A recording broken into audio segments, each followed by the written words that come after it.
Welcome back to a full podcast with a guest. Oh my goodness. Guys, it's been so long that we've done it feels like a month or so. I almost didn't even know where the button was for the intro music to play. What's up, everybody? It's great to have you here watching on YouTube or listening on Apple Podcasts or Spotify. It's the All Day Everyday Show with All Day AJ and Manny Ruffin. Yep. And boy, oh boy, do we have a show for you, another guest in the gambling space. Also want to say a huge shout out to our I guess, I don't know, part of our sponsors? Partners? Partners, yeah, partners, that's the best word for it. Take Shots brand, guys, check this out. So it's a shot straw. You can put your liquor inside of here, open it up, put it inside your chaser, which could be a water bottle, a coffee if you're crazy, a Gatorade bottle, and then just put the shot in like this, suck the shot out of the straw, and then you get a chaser and a shot all in one. So if you head over to right in our link in our bio or takeshots.com, takeshotsbrand.com, use code 80EDPOD20 for 20% off your order. And we also have cool little hard boozy ice pops here. If you guys aren't getting the gist of it, like, we like drinking. Would that be fire though? Like a little like Tito shot or like a Fireball shot in with the chaser of a coffee, like on the first tee box? No, maybe like Bailey's and coffee. I know that's like the actual drink, but I don't know. Well, also Gatorade and next tea party I might try on the first next tea party. It's really it's wet dries. It's Gatorade and vodka on the golf course. Yeah, so that's the key too. So anyway, big day today. We have one of probably the most, as we let him into this room here, Mikey Over, is probably one of the most likable guys in all of gambling social media, and he pays for your fucking drinks on the weekends. Yeah, it's cool none other than Mikey Over. What's up, sir? How are you, baby? What's up, baby? Yo, did you hear the intro at all by any chance? Did you hear what I was saying or no? I did not hear a word. God damn it, dude! Because it was a great fucking intro. We had the applause going. I said, talk about how you're paying for bar tabs. I said one of the most likable guys in all of gambling social media, and the guy that pays for your fucking drinks on the weekend is none other than Mikey Over, and we had the applause going. So, and I just want to try that again. All right, thanks, guys. I really appreciate it. What's going on? What's up, dude? We really appreciate this, man. How's everything going for you? No, dude, it's going good. You know, you're catching me at a weird time. I'm on an all-time cold streak, but you know, it's a game of runs, and you know, the legs are feeling like they want to go fast again. So, I think we're gonna start the week off right. Yeah. So we just have a bunch of questions for you. You know, see obviously you got over 65,000 followers on TikTok, great following on Twitter as well. So we just have a bunch of questions on how you got here.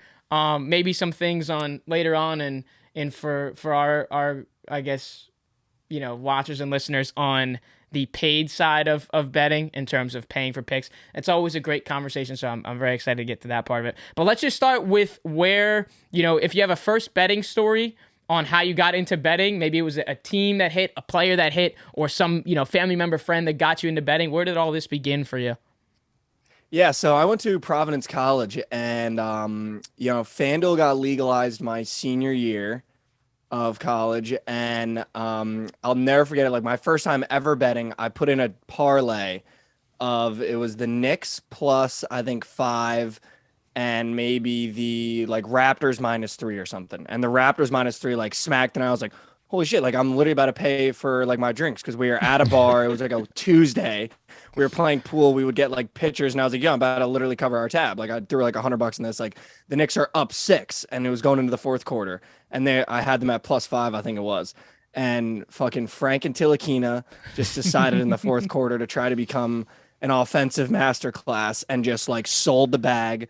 They blew like a 5-point lead, ended up losing by like 10 with like literally 3 seconds left. And I was just like, wow, that sucked. But, you know, I was hooked, because I was like, God, I got the Raptors right. I just had to not pick the Knicks. And, you know, that was kind of like the first taste of it. And I was at a bar in kind of the same situation and energy that I try to go for now every time that I bet. And it was just like, wow, this is electric. Like, everyone's watching the Knicks games. All my friends, like, we got like 3 more pitchers than we normally would. And we were like rooting for the Knicks, and then they fucking sold. So that hurt. But like, that was probably the first taste of it, where I was like, wow, this shit's electric. And that's where kind of like the, you said Providence, so that's kind of where all the Friars love comes in March Madness. We were tagging you in a couple clips, because there was clips of our our picks on what we were taking. And I remember we tagged you in a couple, and there was one where I was like, the Friar train's gonna die now, and I'm like, Mikey Over, sorry to say it, buddy, but now it makes sense that you went there. So, well, I'm a Knicks fan. I'm an all New York fan, so that is kind of funny how that whole betting story kind of started with New York sports, and especially. I just have a question on why the hell you even took the Knicks at that time. They were. I mean, they're not as trash now, but they were much more of a just awful basketball team then. I don't even know why you would look to take it at +5. I mean, I'll tell you exactly why, because I remember John Collins and Trae Young were both out on the Hawks. Okay, and so I was that like, the makes Knicks a are little bit more still sense. +3. Like, why are the Knicks +3? They have their whole starting five in. Trae Young and John Collins were both out in Atlanta, and it was in New York. And I was like, dude, +3. Like, how do you not cover +3? And they were dominating all game. And then just out of nowhere, like, they just sold the bag. And I was like, wow, that was like the worst idea I've ever had in my life. And then how'd you bounce? What was the way to like bounce back from that? Was there like you woke up the next day and were like, how'd you treat that first loss? Was you wake up the next day and you're like, all right, let me look at the slate and see what I can do today? Yeah, I mean, after the first loss, you're waking up like, wow, I didn't pay for those pitchers. That hurt the bank account. We gotta get back after it. And I had like a bunch of credit in my account from being home at break. And then I would have a buddy placing bets for me on FanDuel in New Jersey, and then I had a bookie in Providence. So I was just like, all right, if the FanDuel sells, like, we got to have some sort of lay on the bookie, and if the bookie sells, we're like fucked. So, So like you see like the board, stuff. you see the board a lot differently than other people. Like your betting strategies, like I'm kind of fascinated with it. It kind of looks like strictly overs. Where did that start from, and like why are you more of a overs better than maybe under bet or even sometimes like a money line or a spread? Yeah, I mean, I have literally never taken an under. Like I've never done it. Like I'm not even kidding. I've never done it. So I thought, like my last name is O'Brien, and I was like, oh, and then Ver. It was like the perfect like mixing. I had a couple guys like shoot me ideas, and the one guy was like, how about over? And I was like, wow, that's literally perfect. So shout out Drew.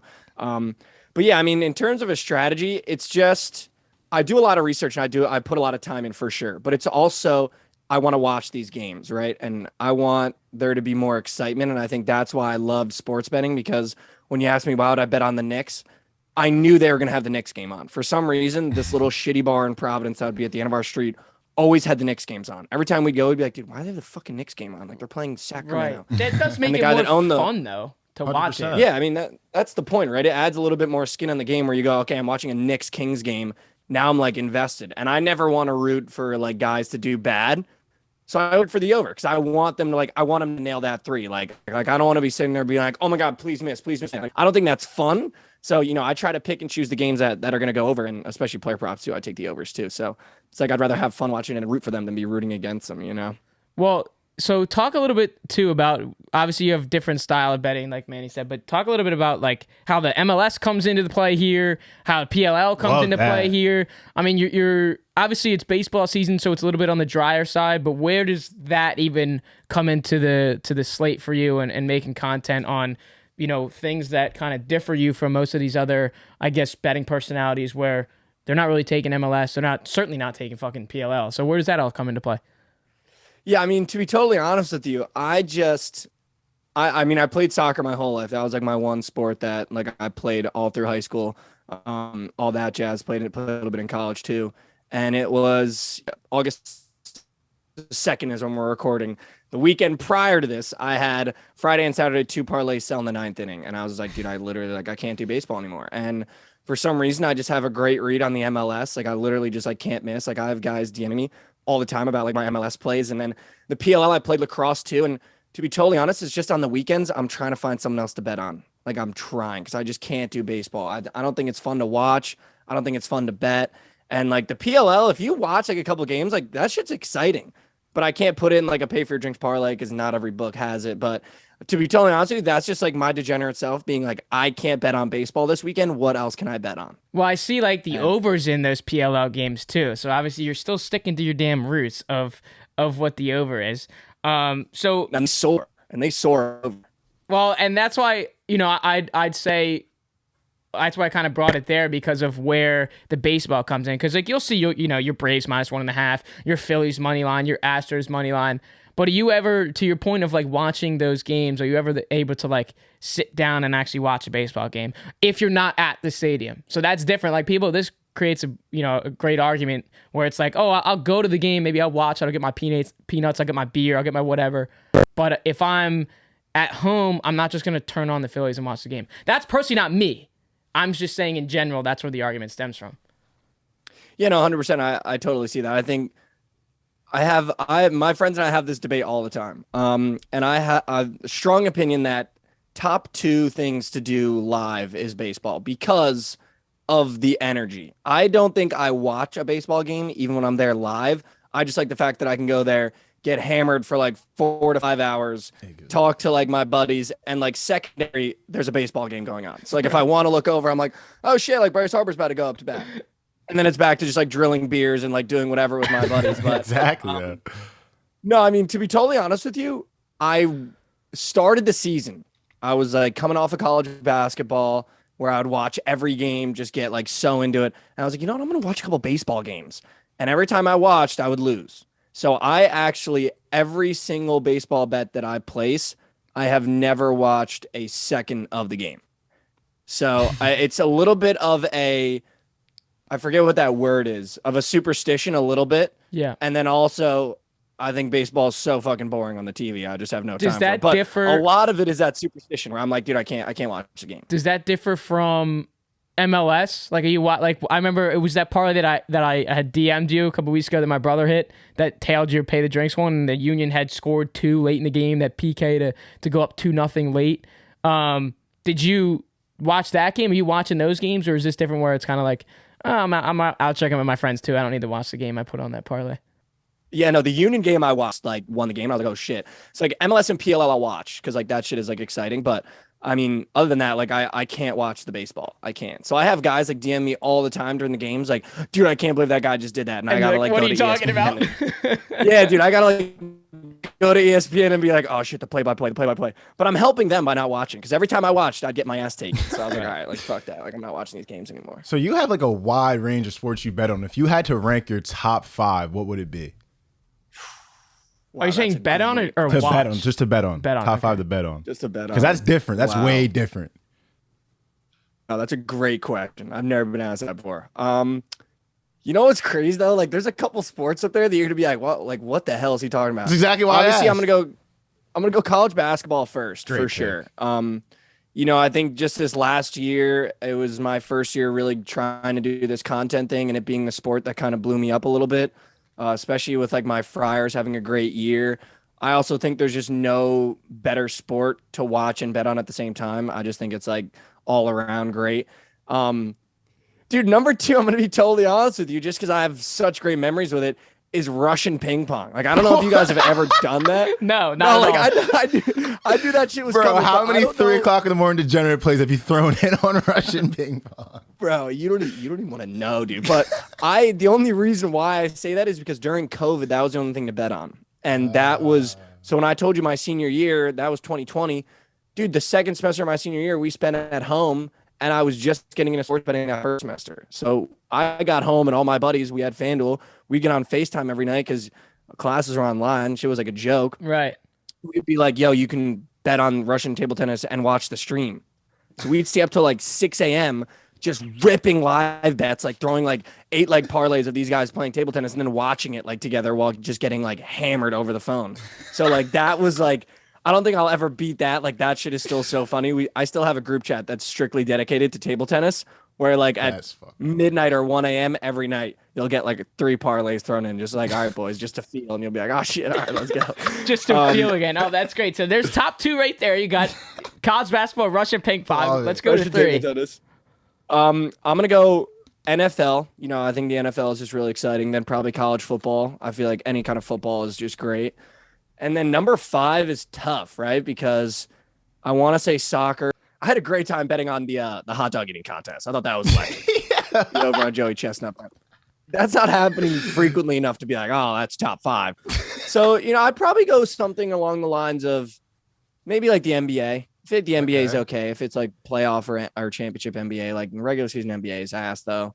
And then maybe like tennis. I'd put them at a tie. Now, do you dabble with UFC at all or not so much? I do, but I have to be honest with you, probably my least favorite sport to bet on. I feel like that's everyone loves that on Saturday nights. Yeah. I just can't I can't do it because one, I was watching UFC way before I even knew about sports betting. And then since I've started to try, I just think there's way too large of a disparity to like really get into it. Like there'll be a matchup where I'll go, okay, like this guy should probably really win. So maybe I'll throw him in a parlay and he's minus 300. I'm like, there's no point in me taking my ass out at him at minus 300 when I know that he's playing a guy where if he connects with one punch, this guy's going to go to bed. Yep. Right. So it's like, I just don't love the odds that they have. I do love finishing props. Yeah, in the me UFC, too. Though. Me too. I love like by knockout. Like I'll do that shit because, you know, it's plus money. It's way more exciting. But I just think there's way too much disparity in terms of like the favorites. Like Derek Lewis, like last night, the guy, he got knocked out his fight before and then was fighting, I forget who it was, but it was like a knockout artist and got his shit smacked and he was only like plus 120. I was like, that was just like for his underdog. Like an underdog, I was like, it's got to be like close to like plus 300. Right. The value is he's just like, not really there in the UFC. But I do agree with you on that one, on that part of the, you know, just having knockout props, you know, finishing props. Even like you can get super sweaty and do like second round knockout or like third round knockout, which is like just completely degenerate because you're picking that exact round. But yeah, UFC, it's still fun though, of like, because it's just so like good. Back to your point with baseball too. Like if you have, or even your Knicks point, like when you have a bet on something, like even UFC, two guys you probably never heard of in your entire life, besides, you know, your main top guys, then you're like, oh shit, bro, now my eyes are not moving from this TV screen.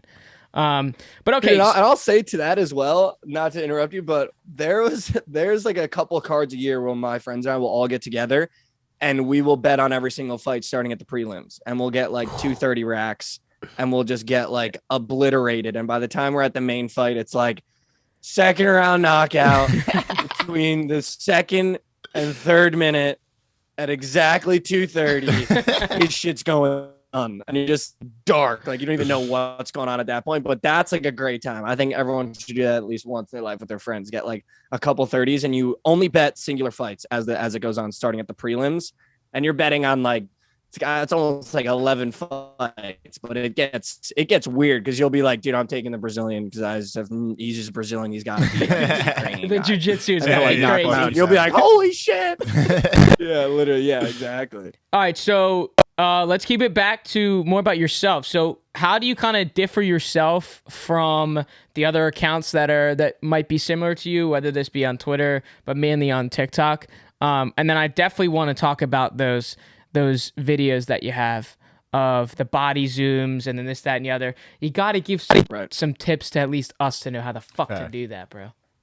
Right. I mean, so firstly, how I differ, I would say, you know, the thing I hate about sports betting and why I wanted to do this is because I feel like there was such a culture around people who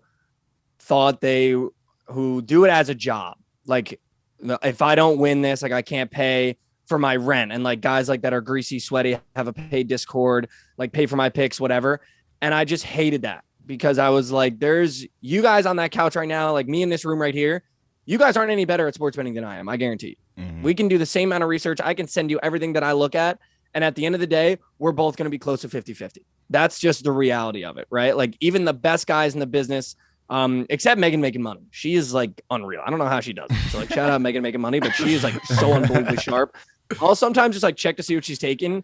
And I try to never take the same side as her because I never want to be like using other people's picks because that just takes all the fun out of it. And I'll come back and be like, damn, but she just went 2-0. Like what? But I think the reason why I differ is because I want my stuff to be entertaining, and I want you to feel like, and I say it in my TikTok lives all the time, I want you to feel like I'm in your corner. Like I'm just your guy.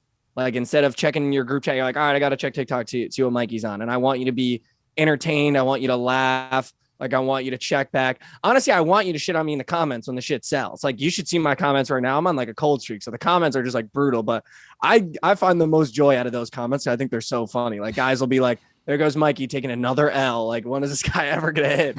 But I think where I differ is I want to be a content creator in the space where I feel like I can be the biggest entertainer. And you know, I'm trying to take steps in that direction. And I feel as though people watch those videos, like when you're like, just give me an ounce of how you do that. That tells me that I'm doing the right thing, even though that stuff feels so cringy. Like I hate doing that stuff, to be totally honest with you. Like I hate doing the whole dancing stuff, but I think it's entertaining. I love hip hop. So the songs that I pick very purposely. Like yesterday, that's one of my favorite unreleased Juice World songs. And I was like, damn, like this shit's just gonna go nuts. And like I had a good time making that one. But I think where I differ is like I'm just one of the guys. You know, I'm one of the guys. Like I'll never make anyone pay for my picks. Sometimes I'll pay people for taking my picks if I sold, like on Twitter. Sometimes I'll do giveaways, be like, I'm sorry I sold the bad guys. Like I'll pick 3 guys. I'll pay your bar tab right now. Like I just want to be one of the guys. Like I'm not out here trying to be like my record is 900,000 and 200,000 and I have a profit of 75 units. Like, no, I'm one of the guys, dude. Like this is what I'm taking today. I'm paying for the drinks. I'm paying for my drinks. This is what I'm taking today. And then when it sells, I try to be entertaining about it. I try to like put out good content and stuff like that. But I think where I differ is I'm just trying to be one of the guys. I'm not out here trying to be like, wait till I get to a certain amount of following and then be like, all right, I'm selling my picks, like $50 Right. for the VIP premium package. And this is my straight play of the day. Like, no, I think that shit is so goofy. Well, I would go off that by saying like you are really building a personality. And I think even for us, for ourselves and what we're doing, in the content space outside of, speaking in front of these microphones is like, it's very hard to build up as a personality because the people have to like you for you, right? So it's like different from like selling a product because you have to sell yourself. So if like you lose in terms of this space or you say a couple ignorant things or this, that, and the other, then you lose that following, right? So for you, I think it's hilarious when people comment like, and you put it on your video, it's like, Mikey, I need a tab today. Mikey, you got to get me my drinks paid today, like this, that, and the other. So like they are fucking with you. Like they really, like these people, all 65,000 of them really like, everything that you're doing. So I would just say like, where did you get those ideas? Obviously sticking on the point of those videos, where did you get those ideas to do that? And like, just, I'm not saying to share everything, but just give us a glimpse of like what kind of goes into that, because you can see all the cuts, the zooms. Obviously you got to know the words to all those songs and this, that, and the other. Just give us a glimpse of what those kind of look like. Yeah, I mean, just to answer your question from before as well, like give you guys a glimpse of how to do that. You just got to do it. Like I just started doing it. Like I was testing out different effects and I was like, what would make it crazy when I came in and put the first pick on the board? And it was like the body zoom was perfect. And I have a couple other effects that I'm waiting in the wings to use. But I mean, like how did I get here? And how do I get these people to fuck with me, right? I mean, it's just me. Like paying for the drinks has been a thing that I've done since college. Where I'd be like, I lived in a house with 10 guys my senior year. And dude, I would come upstairs at 8 a.m. on a Friday. And we had a little whiteboard. I would write the parlay I was taking that day on the whiteboard. And I would put a different drink above it every single day. Like, so that's where those skits came in. Mimosas. That's where the skits came from, where you're like, your degenerate roommate. Is that kind of based I lived with 10 guys, and I'm the roommate. Like, yeah, that's what I mean. So I'm like, that's where those skits are referring to. That's hilarious. So, yeah, like I'm that roommate. You're you're the degenerate roommate. Well, because I was watching them, and I'm like, these are funny as hell, but like a lot of these ideas, they come off, even it's just like a comedian. They come off of some story, like something that happened in their life. Like it stems from something. So it is funny to hear that, that's you. But also, I would just take this next to like some future type things. So obviously you did just mention, you're kind of taking the right steps in the right direction of where you want to go next. Where do you see this going? You do have a big following now, getting a lot of trust from people, and you're going on a space with an app that has still the craziest algorithm out there. So where do you kind of see this going in the next, months, years? Obviously something in the content creation space. I mean, yeah, for sure. Where do I see this going? My goal is to be the biggest in the space and to be like one of the biggest entertainers there is when it comes to sports betting. I really just want to be like a guy that no matter who you are, if you're just picking up your phone today to sports bet or if you've been sports betting forever, you've at least heard of my name, or you think that I'm like a funny dude, or like you ride my picks just for like the bit of it, even if you think I'm terrible at it because it's going to be funny, or I'm going to take you on a good ride, or when I get hot, it's the funniest shit ever because then you can't touch me. Like I'm the best in the business. But then when I get cold, it's like, all right, now I'm due. Like, but no, I think, the goal is to be the biggest, right? I'm going into football season with a great following. And I'm just, that's all I'm focusing on, is just building this community that I have. Like, I don't really care about monetizing or doing anything right now. It's really just about my community. Like, I would do anything for these guys right now. Like, when I get on TikTok live, whatever it is, like, my goal is just to grow a community. I don't really care about the monetization right now. I'm sure that'll come. Especially start putting $1 before the guy behind the screen, you're going to lose 10 times out of 10. So I've avoided that really, really well. And, you know, I've been reached out since I had 10,000 followers about paid for deals, and I've done a couple and learned the hard way that they weren't the right thing to do. And so now I'm just really focused on building a community. You know, I'm not really pushing towards trying to get a full-time job anywhere. It's just more so every day, how can I take steps to grow this community and to, you know, not, I wouldn't say grow my brand, but to get myself in front of more people. Cause I think the more people that I get myself in front of, I think there's going to be more people that like me, because I think I'm one of the more genuine and, you know, for the dudes, guys in this industry. No, you definitely are, and that's the one like main reasons why we fuck with you for real, because Yeah. you're just one of the dudes. I'm happy you mentioned football though, because I have something I need to challenge you on that really kind of rubbed me the wrong way. You said your Jets will win 10 games this year. Oh, you did say you were going to come at him. You care to explain that? Your Jets are going to win 10 games this I can year. explain that. He said, "I can Yeah, explain no, I that." can explain that. Wow. No, it's pretty. No, it's pretty simple. I'm pretty sure you guys. Wow. Listen, I can explain that. It's simple, right? I mean, you take a couple beers, you add them with a Jets fandom since I was like 5 years old. You give me Quan Alexander 2 days ago, and now we're winning 11 games. Is what's going to happen. I mean, we're going to literally shock the NFL. I'm so convinced we're going to shock the NFL. I think, like, to be totally honest with you, like on a real, like, I legitimately have had this take since like the end of last year that we were going to win double-digit games this year, especially after the draft we had. I think our backfield now is good enough to be able to open up for Zach. And then I also think our receiving core is going to be a top 5 receiving core in the NFL. Like, you can't tell me they're not. What was what were your thoughts on Mr. Zach Wilson with mommy? Can we just as a Jets fan, can we just hear about that? Dude, I mean, he's in the Hall of Fame. He's banging milfs. He's an NFL quarterback. Like, what, dude? Like, he's already a Hall of Famer. Like, every time I talk to someone about that now, like, he's in the Hall of Fame. Like, you can't, like, I don't, like, there's nothing you can say to me now that doesn't put him in the Hall of Fame. He's 21 years old, banging milfs and, you know, ripping shotgun, like, on the goddamn New York Jets. Like, this guy is literally in the Hall of Fame already. Like, and not even just, like, milfs. It was his mom's best friend. Like, that is just, like, insane. Like, did you see the have you videos seen of his her mom? too? I mean, Did you see the yeah, I mean, videos of the friend? I don't. Dude, I mean, she looks like a smoke show. I mean, Can't be like, mad at him. Dude, this kid's a goat. Like, he's literally the goat. He's my quarterback. Like, I don't want him to ever leave now. Even if he, like, blows up this year, like, sucks, like, is not great. Like, we can't get rid of him, because now he's just cemented himself as a Hall of Famer. So who are the rest of your teams though? Because we were asking that question because we saw a couple of your TikToks. You rock like some Phillies gear, obviously the Jeff stuff on Twitter. Like who are your teams and where does that kind of originate from? Yeah, so this is a classic question because my friends always give me shit for this all the time. In baseball, I don't have a team. It's just whatever the coolest jersey is. So I'll buy like as many jerseys as I can. So are you South Jersey? I'm Northern Jersey. Northern Jersey. Okay, so that's why it makes sense. So there's no way you'd be a Phillies fan then. It got to be Yankees. Why don't you just hop on the bandwagon? Dude, fuck the Yankees. Yes, sir. Okay, sorry to cut you off. I just had to make because you said Jersey. I thought you were more South Jersey. Oh, you're good. Go ahead.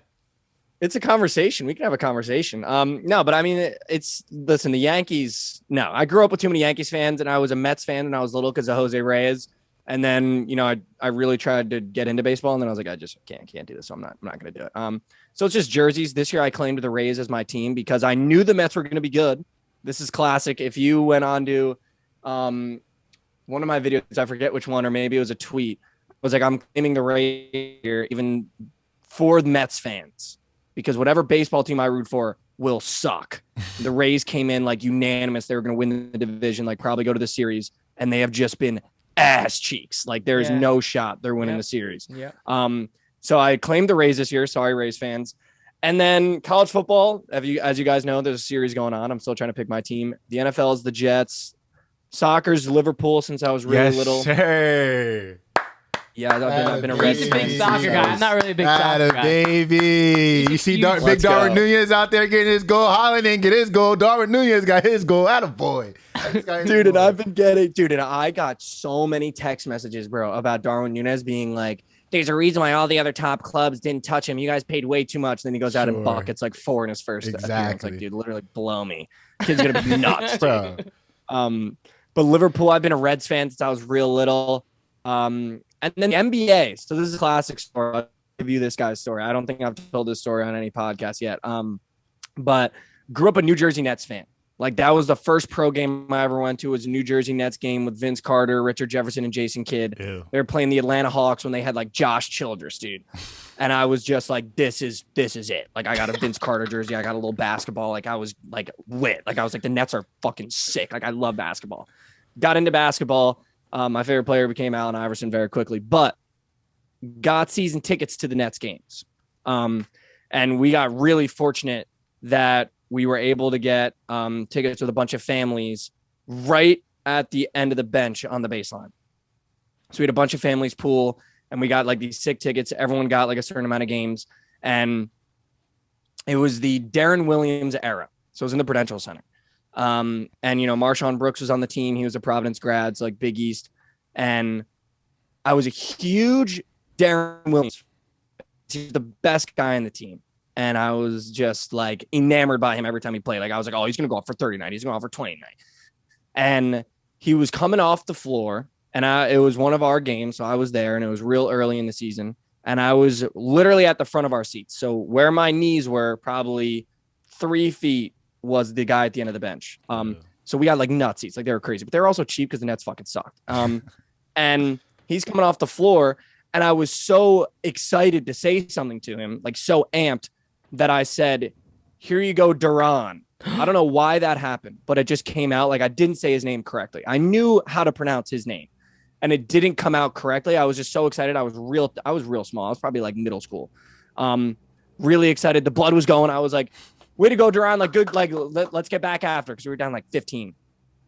Dude, this grown man looked at me in my eyes. I was like maybe 12 years old. Looked at me in my eyes and went, it's Darren. And I'll never forget, it felt like the whole stadium went silent. Like, you know, in those movies when the grenade goes off and the guy's like sitting there and like things are ringing and shit is just like ears quiet. are ringing. Yeah. Dude, it went silent. And I was just like looking at the guy who's supposed to be like my hero on my favorite team in his eyes. And he looked at me and like corrected me as like a 12-year-old. So like already thought he was an asshole. And my dad, I'll never forget it. The thing that snapped me out of it, my dad's sitting right next to me, goes, no, it's asshole, buddy. He left the stadium, dude. Left the stadium. I have not gone to a Nets game since. He was like, don't worry about that. Like, that's the biggest scumbag I've ever met in my entire life. So I was like, yeah. So now it's like, fuck Darren Williams. If I ever meet that guy, like, I'm just going to tell him he's an asshole. But it was the Nets. That's the story. So my favorite team was the Nets. No longer the Nets. Still trying to claim an NBA team. So I root for the Hornets because I think LaMelo Ball is like funny. I love telling people. You can always come trust the process or whatever if you ever get lonely. You know what I mean? Dude, I can't do the Sixers. I can't. I just can't. If you put me with that fan base, like I just can't, dude. It would just be too much. Like I try to pick fan bases that need me. Like I try to pick fan because I ride for my team. And like when I was a Liverpool fan, like when I was growing up, it was like Joe Allen and fucking they sucked dick. So I was like, all right, this is the team that needs me. But I could never do the Sixers. I like that because you guys already have that personality. If you guys have 5 wins a year, like you guys would still be like the Sixers are the fucking best team. Yeah, bro, that's the shit that pisses me off because I'm an all New York fan. I live in fucking outside of Philly, so every time it's like, you know, Eagles got AJ Brown. It's like, oh, division Super Bowl. I'm like, yo, I'm rooting for you guys to win the division. But like, let's just put if you guys didn't say anything about the fucking playoffs, I'd be cool with it. I'm rooting for them to win the division. I think they're gonna win the division. Fuck the Cowboys. But like, we get one little fucking Joel Embiid this. Oh, championship. We're bound. We're the best team in the East. Don't do that. Don't fold. Don't fold. Like don't fold like that. They're not going to win the division. Like, congrats. You got another wide receiver. Your quarterback still can't throw for dick. Wow. It's like there's just no point. I don't know. I think they are. I think they are going to do it. I think they are going to win the division. And I'm a Giants fan saying that. If you watch the games last year. He's not an accurate quarterback. You're If right. you watch the games last year, the Eagles were probably the funniest team. Not even an accurate quarterback, but it was like comical to watch the Eagles because you'd be like, why don't they run the ball? And then they started running the ball and we're like, holy shit, you can run the ball. And they had Miles Sanders. Like, oh my God, now we're like winning games, running the ball. And then it'll be like, oh my God, like we have so many wide receivers open. Dude, I watched so many Eagles games. And the amount of times either Devontae Smith or Quez Watkins would burn the ass of their cornerback so wide open, it's just see it and then go through another progression and completely miss a wide open guy. It happened like close to 20, 30 times, dude. The one that was bad too. Game on the line. Yeah, the one when they had it was before halftime. Well, even bro. It was like and underthrow, and then he underthrew Rager at the end of the game, yeah, which would have won. And he threw a pick at like it was like 2 seconds left in the half. He threw a pick on like the goal line for you guys. It was like wow. That was a game. That's still my guy though. To be determined. I'd like I said, I ain't buying, I ain't selling. That's still I ain't buying it. That's still my guy. Yeah, you see, but it is true though. You Eagles fans go nuts. Oh no, you guys will be like, we just got Jay Brown. Like, dude, we're going to the bowl. Like, we're literally going to the bowl. They're like, they're crazy, bro. They're crazy. There's only like, are you serious? Or like, I'm very selective with my craziness. It'll come out, but I have to be sold, and then I'm all in. Then I'm just as annoying as the rest of them, but I gotta be sold. Yeah, see, but that's the respectable part of it. Okay, Mikey, back to a little bit more about you. So you did mention college and the full-time jobs and this, that, and the other. What did you major in school? And if that's very different, obviously we want to hear how you kind of went down this path. All right, well, I'm going to let you guys try to guess what you think I majored in college. Okay, I would say either marketing degree at a party school or finance, some type of finance. Damn, I was gonna go accounting. Finance was on the nail, literally nailed it. I was a finance major at Providence. The only reason was because I wanted to make money, and I was like, dude, finance is literally what you do to make money. And I was like, this is like if you want to make obscene amounts of money. With my personality, I thought I'd probably be good at maybe sales. Mm-hmm. I got really into like trading my senior year, and I was like, damn, like finance is going to be it. Like, I'm going to love this shit. And then COVID happened as I was going to graduate, and ended up working for, always a crazy story. I worked for Book It Sports. I was on the fundraising team of Book It Sports with Trent because we did an internship the year before, and he called me and was like, hey, do you need a job? Because I know like COVID's going crazy, and trying to get a finance job out of COVID, I'm sure you guys had no idea it was impossible. Banks were on freezing, on hiring freezes. A lot of small funds that I tried to work for were firing more than they were hiring because they didn't have the stability to be able to bring on new people. And he called me, and I was like, absolutely. So I was on the fundraising team of Book It Sports, really early days. Before the app was even released, I worked with them for 2 years, and the rule was if you worked for Book It Sports, you had to do content on the app. And I was like, dude, I bet every day, but I don't want to do content on the app. And then classic, I got hammered one night and sent a video into our group chat because I took D'Angelo Russell over points and threes, and I put on like a blazer, and I was drilled. And I sent this video of me into the group chat with like my phone, and I was like, here we are, we're at halftime. It's Mikey here. I didn't have like over yet, but I always called myself Mikey whenever I was betting for some like weird ass reason. And I was like, D'Angelo Russell currently at 11 points, one made three. Seems like he's going to sell the bag, but the hopes are really, really high. Like real early days, like just trying to get used to talking in front of a camera. Yeah. Like just blacked out with my friends, send it into our like Book It Sports group chat. And Trent was like, yo, this is gold. And then they started kicking around what to call me. And that kid, Drew, said Mikey Over. And that's how it started. And I did that every day and like started creating like a little bit of a following on the Book It Sports app. And then they decided to give me a show with Liv. So I did a show with Liv where we talked about basketball props every day. Shout out Liv Moods. And then I left Book It because fundraising was really hard. And I was like, I think I want to like pursue something in finance more. Like I really want to try to work for a bank. And I left Book It Sports. And dude, I stopped posting on my Twitter for a week and I only had 500 followers or maybe 1,000 followers. And I got 300 DMs of people asking me where I went. From a 1,000 follower account, I got 300 DMs asking me where I went. So is that the shit that brought you back to it, where you said, okay, I'm not going to do the bank stuff? dude. And I was applying to, and I was about to take a wealth management role. I think I can do this. Like if I have 300 people on 1,000 follower account asking me where I went, like what's going on, what's the play for today, like one guy was like, haven't laughed in a minute, like what's the prop for tonight? I was like, I feel like this is more me. And then I just like doubled down and really started doing it. And it just went crazy, dude. Like it just went crazy. Dude, I don't know how I came up with doing the dancing or doing any of that shit. Like people ask me that all the time. I don't know how I came up with wanting to do that. I legitimately did that first. So if there's anyone in sports gambling you see that does like dancing where the shit comes in, like, dude, I did that my first week. I started that. Dude, there's this guy who has like 7,600 followers. His name's Jay Bookie. I don't know if you saw him, but we follow him and he comes up on our feed every so often. And he posted one yesterday and he's like on a cold streak and he's like, just look him up after we're done. You'll laugh at this.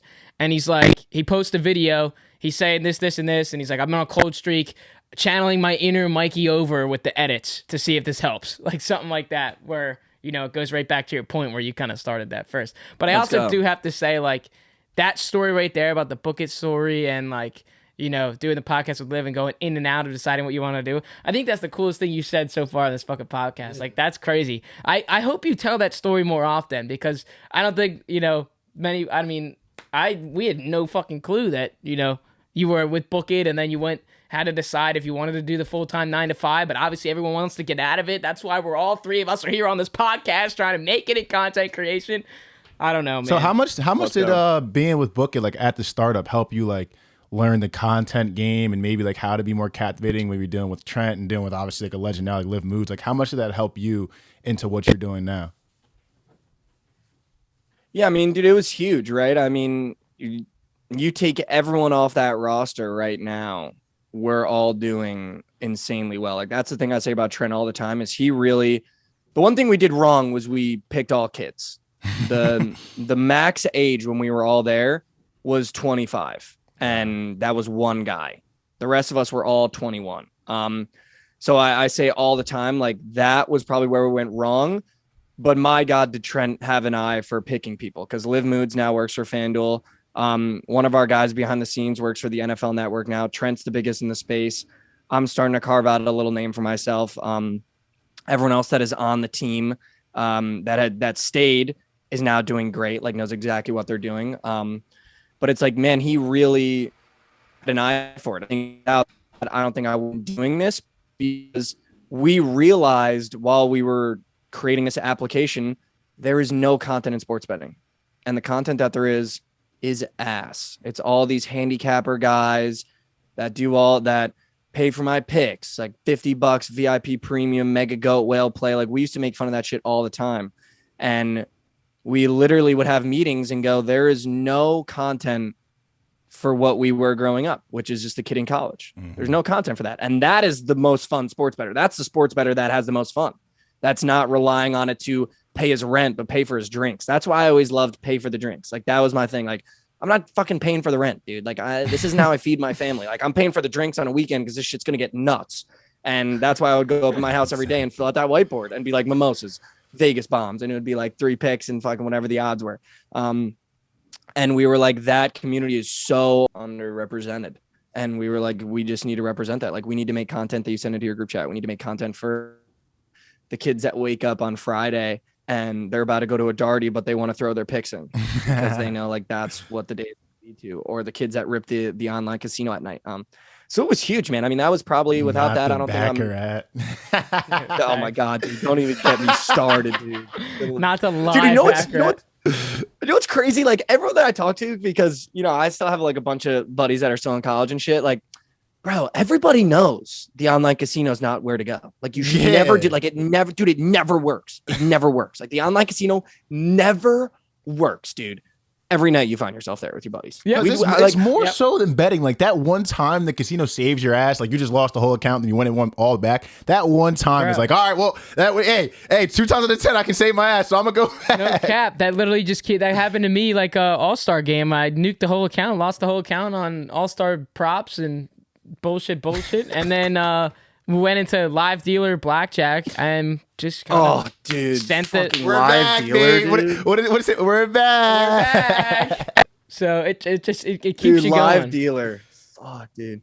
But my buddies and I, when we were at school, literally used to make packs. We'd be like, yo, we're not ripping the online casino. I know. tonight. I have to say like, it no to matter myself now, what, bro. no matter where this ends up, like no matter where we end up betting, whatever, we are not ripping the online casino. I have the funniest story. So my buddy and I, senior year, we were like, all right, we're not ripping the online casino. Like we can't do it. Like I refuse to do it. We go out that night. My buddy ends up getting with this chick. So they're back at the house, whatever. I come back to the house with the rest of my friends, and this girl's like leaving as we walk in. So we're like, oh shit, like let's fucking go. I'm not gonna say his name, but we were like, all right, let's go. Wasn't the greatest, wasn't the worst, you know. It was like one of those nights. It's So just like we were going like, even all on right, the let's book. go. Yeah, literally, yeah. You took like a minus 100. That's You took a fine. minus 100. You got your money back, like whatever. Yeah, it's just a transaction. We were like, all right, word, like got that job done. Dude, I'll never forget. I like come upstairs. We're like so fucked up. We come upstairs, and my buddy comes out in his underwear, like just like straight up in his boxers, and he was like, dude, I need blackjack. And it was just like, I've never seen someone that needed blackjack more. Like, you know, when like someone says something and you just like in their eyes see that they need it. Yeah. It was just like, dude, I need blackjack. We sat on the couch on my laptop for close to 2 hours, just like continuing to drink while he told. I would never tell the story, but it was the worst encounter in a bedroom I've ever heard in my life. And the only thing that could help it was blackjack. So, you know, It we brings ripped the friends online together, casino, man. lost like $100. Yeah, like whatever. But classic online casino. Every time you tell yourself you're not going to do it, you end up doing it. Yeah, I mean, I've been there multiple times. We've had some nights. We've had some nights, dude. At end of night, games are done. You're watching like the end of like the Angels and fucking Giants game, and you know, Otani's already out. It's the 8th inning. It's like 1:30. Counts You lost. just need to feel. You need to feel something, but it's wins. And the thing with those things, you can't emotional bet with that. You seriously can't, because then you're like, oh, double down the next hand, without like before the hand's even dealt. And you're like, well, then I lost. It's all emotional. If you lose, then just play, keep your unit system for that. And that's why I would take, you know, one of these couple final questions here on if you really do have a unit system, and how you kind of bankroll manage and that kind of stuff. Because I know, you know, we see the odds and stuff like that, but we, you know, a lot of it is you don't know like what you're putting on that. We're not asking you to say that. Just, you know, if you have a unit system and how you kind of treat that bankroll management. Yeah, I mean, I'm not against telling people what my unit is. I do have a unit system, but I've gotten to the point now where I'm just never going to tell anybody. Yeah, you don't Because have I think the allure and how mad it makes certain people is like what makes my day. Like when I hit a bet and I do like a reaction video or whatever I call it, and I get the people in there be like, dude, this guy probably puts $1. This guy probably puts $5. Like those comments just make me laugh so much. Like, so I love those. So I'll never tell anyone I put on bets anymore. But I do have a unit system. I think a lot of people get it twisted though. A lot of people think that like I'm just throwing money around to throw money around. Like I do have a system. I do put a lot of effort into my picks. And I spend a lot of time picking what I want. But then also, I'll be honest with you, I'm also degenerate where I'll go, fucking the Astros just lost 2 in a row. They're due. And, you know, like they might not be due. Like they could very well lose that third game. And I will in my head build a scenario where they're 1,000% due. And I'll put them in a parlay and they'll lose. I'll be like, well, they weren't due. That sucked. But no, I mean, I have a system. I think a lot of people too get it twisted that I'm down a lot. But what they're not realizing is every time you see me hit, whenever I hit one in a day, I'm always ending positive because I'm only placing parlays. Like, I don't do straight bets. I think that shit is so boring. But no, I do have a system. I mean, this last week has been brutal because I haven't hit a 3-teamer in like a full week now, which is like not normal. So the account is starting to, you know, look back at me. That's never a good feeling when your account looks back at you, when you like look at that number and it starts looking back at you and you're like, oh shit, like that's not good. But no, I think a lot of people get it twisted though, because like I'm only parlays. So I build my bankroll very quickly when I'm on. And then, you know, like starting last week, I'll be honest, once I start seeing the signs of going on a cold streak, I'll bring my unit down a little bit. I never bring it down by half or by more than like a quarter.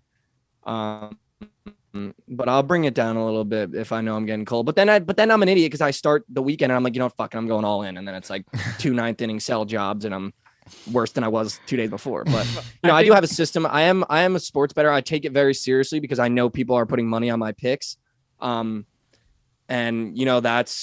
that's on me because I'm putting my picks out there. A lot of people get mad at guys for complaining about when my stuff doesn't hit because they're like, you have an adult decision to not take his picks, but I'm also putting my picks out there for people to take. So, I feel like I do have a responsibility to, put in as much effort as I can to make sure that makes people money. It's made me happy when guys make money. Like that's just like, no, like to be honest with you, the only reason why I'm still so passionate about it is because I love making people money. Like I love when I get DMs of guys being like, dude, I just paid for my bar tab. Like, let's double down tomorrow. Like, I love that shit. I don't really do it for the followers or any of that. And I think that's why I've seen success with what I'm doing is because I genuinely do it because I love paying for people's bar tabs. Dude, I would put in just as much effort when I was in college, putting those shits on the whiteboard than I would if I had 1 million followers. Right. Because it's like, I just love doing it for the fact that like we'd get back to my house and see if the parlay hit, or we'd be out and see if the parlay hit and be like, all right, fucking let's get shots like right now. Let's get shots right now. Or like, let's go to the fucking like, let's hit a strip club or something like that. This is the funny part too. Even though it takes days to get money out of your account, either from your bookie or from your FanDuel, like the drinks are paid for. It doesn't matter. Right. Yeah. That's why you say it at the beginning. The drinks are paid for. Mikey, I forgot to ask this earlier. Take us through all of it with Bettor's Bet. Is that still going on? How did that start? Talk to us about Gavin. What the hell's the whole story there? Yeah, so this is gotcha journalism here. Wow, you guys brought me on. This is the most question I get all the time. No, listen, Bettor's Bet is, I mean, I can tell the full story, right? Gavin also came on to book it towards the end, and we ended up deciding, like when I decided I want to do this, I was like, hey, like we were on that. I don't know if you guys know anything about like the Book It lore, but we were all on a podcast together. It was me, Trent, Gavin, this kid Jason, and that was the Book It Sports podcast. It was 4 guys. And, I left, Gavin ended up leaving, and we decided to do this together. So we moved out to LA. Like we had only known each other for maybe a month and a half. Moved out to LA together, stayed with some of his family, slept on couches, slept in shitty Airbnbs, like did the whole 9. And then we decided to move back home, and we stayed at my house. We stayed at his house a little bit. We stayed in hotel rooms together, like this whole shit. And we got into the summer, and we had just spent, when you've spent too much time with someone real close, you need a little bit. It's like, okay, like I didn't know you before we started, and now we have literally not been apart for close to a full year. Sure. Like being in the same room, like breathing the same air all day. So it was like, all right, let's just take like a little break. Like I still love that. I have so much love for that kid. Like he's my favorite of all time. But right now it's just kind of like a little bit of a break where it's like, okay, like we spent a lot of time together, like real high octane, doing everything together, sleeping in the same hotel room, sharing beds, like doing this whole shit. And we didn't really know each other. And then it was like, we got to the summer and, my family wanted to do stuff. His family wanted to do stuff. So I was like, all right, why don't we just go like solo and just take like a break for a little bit? Because, it's going to be too hard trying to do the podcast remote and trying to do clips and all that shit. But we're still boys. We're still good. Like we're just trying to figure out what we want to do next. To be totally honest with you, we're at the point where we're trying to figure out what we want to do next. We don't have a plan yet. We don't know if we're going to bring it back, if we're not going to bring it back. Yeah, it was just kind of like we just needed a little bit of like, a breathing room. It was like a relationship, where it's like, okay, like let's just take a little bit of space because we had spent a lot of time together. And, I'm probably not easy to live with in that close proximity all the time. And do all that shit together all the time. So it's like, we just got to take a little space. Yeah. But yeah, you guys finally got the answer. Yeah, so because I know. Yep. Look at Mikey sharing the details. I know it might be a little bit of a touchy subject, but I personally didn't even know that. I just, when we kind of look over like the Twitter and stuff and TikTok, you don't see as much of the content anymore. So there was obviously some type of story there. And obviously we are here to dig those stories out. So one of the last things that we'll ask you is, in terms of you kind of moving on into your next steps and where you want to go, do you see that with, and I know this is kind of on the deeper side of it, but do you see that with a certain group, or is that going to be mainly more of like still ride it solo, and then maybe a couple sponsors reach out to me here and there? I mean, it depends, right? There's a couple companies out there, every content creator in sports would love to work for.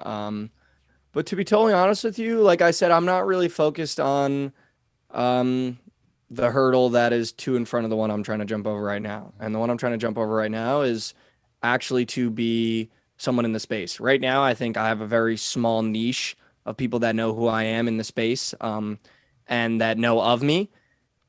And then I think I switched to another platform and I'm literally just getting started, where it's like nobody knows who the hell you are. Like, who the fuck is this guy? Like, does he do sports betting? Like, what is he doing? And I think, I'm just at the point right now where I'm trying to just create a name for myself. I'm more so focused on the hurdle of let's just be somebody, right? Like for you guys, for example, for a podcast, you should never, at least from my perspective, like how I built this brand is you should be thinking about the dollar, but you shouldn't be chasing the dollar. You should just be trying to put out content that people want to pay to be on. You shouldn't be trying to put out content that gets you paid, if that makes sense. Sure. There's a big difference between making content that gets you paid and making content that people want to pay for. And I think a lot of people into especially this business right now, it's a long. I always quote Tory Lanez, even though he's some shit, whatever it is. He said this. He said, "I would have rather have done it my way 1,000 times over. I have built a catalog that I can fall back on. Whereas if you're a one-hit wonder and you go viral, crazy stupid viral, and you fall off a little bit, you don't have a base to fall back on. You don't have a catalog for them to go listen to. You don't have a catalog or a couple hit songs that they haven't heard yet that can make them more of a fan. You're creating while reacting at the same time. Whereas, I've kind of taken the Tory Lanez approach where I just want to build my catalog as deep and as, great as possible, so that when you find me, you have stuff to go into and be like, oh, he used to do this Will It Bust series. Like, I wonder if he's going to bring that back. He's really been doing this for a minute. So like, I get why he has the following he has, or, stuff like that, where you can look back and go, okay, he has hit a couple bets, but he's also lost a couple bets because I can go back and look at everything. But he's also further. Yeah, but he's also further. Yeah, of course. Yeah, of course. Like, he's also paid full. Yeah, that's kind of the approach that I've taken, and I think that's like a great way to look. I also go day by day. I've always been a guy, whether it was sport, school, where freshman year I'm thinking about graduating. So when I first got into this, first started making content, I was thinking about, okay, like, how am I going to get paid? When's the salary going to come? How am I going to get paid? Like, right. How are we going to get Better's Bet to 100,000 followers? How am I going to get my account to 5,000 followers right now? Like, what, like, and I had, actually Gavin's brother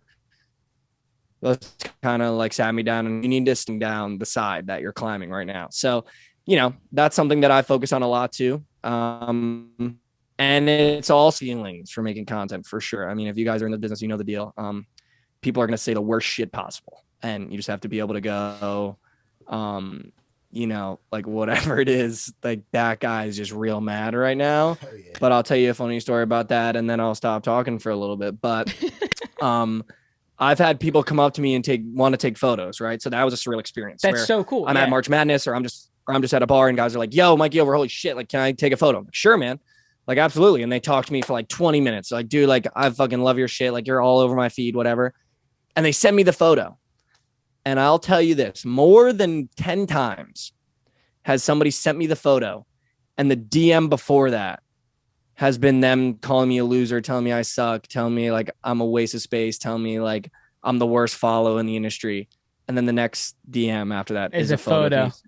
Yo, bro, so good to meet you. Like, you're my, like, like, you're my favorite. And that needed to happen though, to have that flip switch. Cause I used to go at people in my DM sometimes, be like, bro, like, go get a fucking life, dude. Like, what are you bitching about? And now it's like, that switch is now I know no one is tough when you remove the screen, dude. Nobody. There's nobody that's tough when you remove the screen. Not a single person. Not a single. Cause I guarantee there are people that follow your podcast, dude. Let's you guys put out an episode where one of you takes a really strong opinion on one side and no one really agrees. We get some of the hate too. Some people just say like really weird things on takes that you have to give, but it's part of the game.